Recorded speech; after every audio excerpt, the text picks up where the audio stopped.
from the shadowed peak of Mount Olympus, where the very air thrummed with the power of the gods, the seeds of a monumental conflict were sown. Not by the clash of armies or the decree of kings, but by a golden apple casually tossed into a wedding feast. It was an apple meant for the fairest, and its inscription, simple yet devastating, ignited a divine quarrel that would ultimately consume the mortal world. Hera, queen of the gods, majestic and formidable; Athena, goddess of wisdom and war, fierce in her resolve; and Aphrodite, goddess of love and beauty, enchanting and irresistible, each claimed it. Zeus, king of the gods, ever the master manipulator, chose a mortal to judge their divine beauty. A young man, a prince of Troy, named Paris. He was tending his flocks on the slopes of Mount Ida when the goddesses appeared, shimmering visions of power and allure. Hera offered him dominion over all of Asia. Athena promised him unparalleled wisdom and victory in battle. But Aphrodite whispered a different promise, one that resonated with the deepest desires of a young man's heart: the hand of the most beautiful woman in the world, Helen of Sparta. And so Paris, swayed by the intoxicating prospect of such love, chose Aphrodite. A decision seemingly small that would unravel the fabric of civilization and paint the Aegean red with blood. Helen. Her name itself was a melody, a sigh, a promise of unbearable beauty. The wife of Menelaus, king of Sparta, her face launched 1,000 ships, though none yet knew the terrible truth of that phrase. Paris, emboldened by Aphrodite's blessing, journeyed to Sparta as a guest.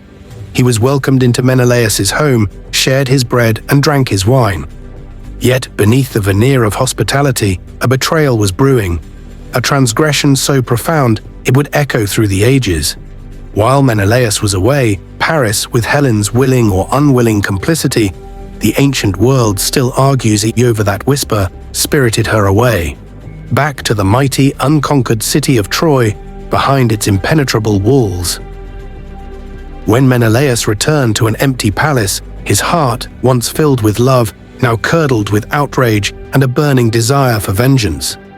His honor, his wife, his very kingdom had been defiled.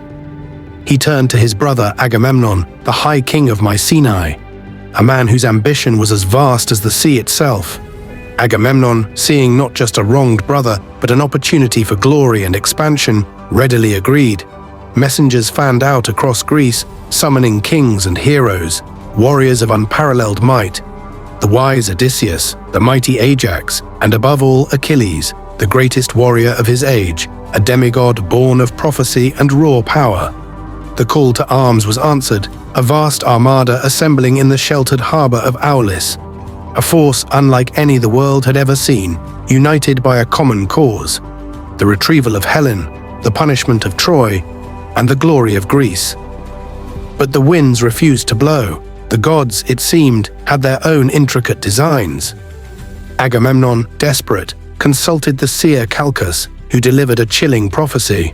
Artemis, the goddess of the hunt, was enraged.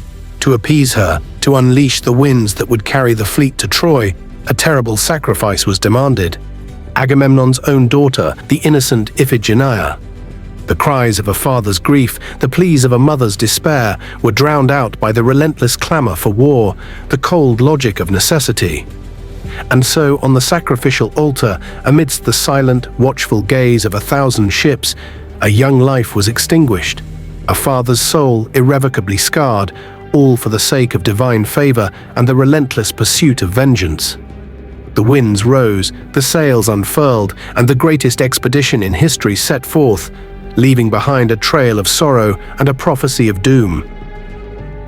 For 10 long years the war raged, 10 years of brutal sieges, of skirmishes on the dusty plains before Troy's walls, of countless lives lost, Greek and Trojan alike.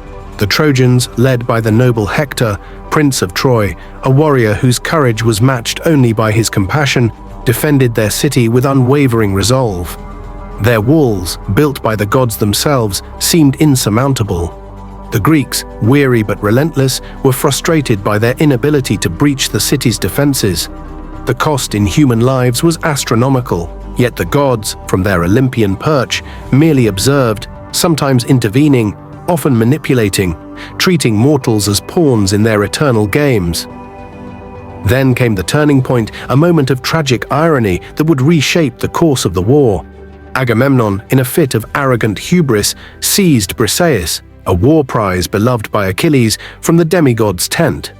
Achilles, his pride wounded beyond measure, withdrew from the fighting. He sat in his tent, simmering with rage, watching his comrades fall, his immense power wasted while the war turned against the Achaeans. It was Patroclus, Achilles' closest companion, his brother in all but blood, who could no longer bear to watch the slaughter. He begged Achilles to return to battle, and when Achilles refused, Patroclus donned Achilles' very armor, hoping to inspire fear in the Trojan ranks. He strode onto the battlefield, a beacon of false hope, and in the ensuing chaos, he met his end at the hands of the mighty Hector. The news reached Achilles like a dagger to the heart. His grief was a terrifying force, a tempest of sorrow and fury that shook the very foundations of the Greek camp. The world around him faded. Only the burning image of Patroclus's death remained. His wrath, legendary even among the gods, erupted. He roared defiance, a sound that chilled the bravest hearts. He would have vengeance. He would have Hector's blood. He plunged back into the fray, a whirlwind of destruction, driven by a grief so profound it rendered him unstoppable. The Trojans scattered before him, their courage broken by the sight of the enraged demigod. And then, before the great Scaean gates of Troy, the inevitable confrontation. Hector, the defender of his people, the brave prince, faced Achilles, the embodiment of vengeful fury. The duel was epic, a clash of heroes that echoed across the plains. Hector fought with the desperation of a man defending his home, his family, his very soul. Achilles, fueled by a bottomless well of grief and rage, was relentless. He pressed his attack, his spear finding its mark, piercing the one vulnerable spot in Hector's armor, the neck. Hector fell, his life ebbing away, a hero's death but a devastating blow to Troy. Achilles, still consumed by his fury, defiled Hector's body, dragging it behind his chariot around the walls of Troy, a grotesque display of vengeance that even the gods condemned. Yet, even in the midst of such barbarity, a flicker of humanity remained. Old King Priam, Hector's father, a man whose heart was broken by the loss of his beloved son, humbled himself. Under the cloak of night, guided by Hermes, he entered the Greek camp and begged Achilles for his son's body. The sight of the old king, kneeling, pleading, stirred something in Achilles, a memory perhaps of his own aging father. For a brief, poignant moment, the two men, mortal enemies, shared a bond of shared grief. Achilles relented, and Hector's body was returned to Troy for a proper funeral.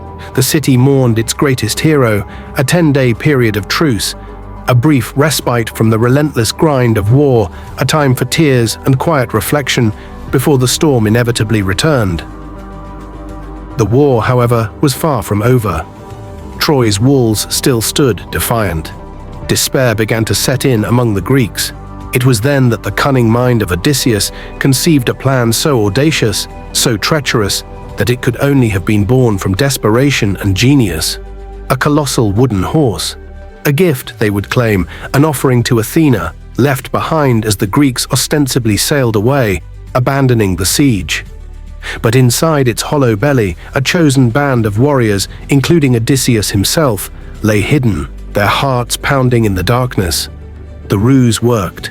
The Trojans, tired of war, blinded by the perceived victory and the allure of a divine offering, dragged the enormous wooden horse within their city walls, celebrating their supposed triumph.